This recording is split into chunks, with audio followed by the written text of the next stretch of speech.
Fim do casamento de Virgínia e Zé Felipe. E o que isso impacta na minha e na sua vida? Exatamente isso. Nada.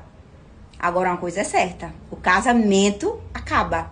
Seja com o divórcio ou com a morte. E aí eu te pergunto, se fosse com você, hoje, o casamento acabasse, ou seu marido viesse a falecer, como você ficaria?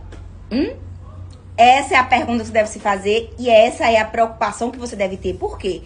Tem pessoas que estão casadas, mulheres, que não sabem nem o regime de bens que é casada. Tem mulheres que vivem assinando documento que o marido pede para assinar. Ele tá se desfazendo do patrimônio para fraudar uma partilha de bens, ela nem sonha, tá lá assinando. Tem outras que vivem união estável anos, não reconhece, achando que se um dia separar ou morrer, o judiciário vai socorrer. Eu não esperaria por isso não, entendeu? Então acorda pra vida, regulariza aí tua vida e bota na cabeça, o casamento acaba. E se acabar, como é que tu fica?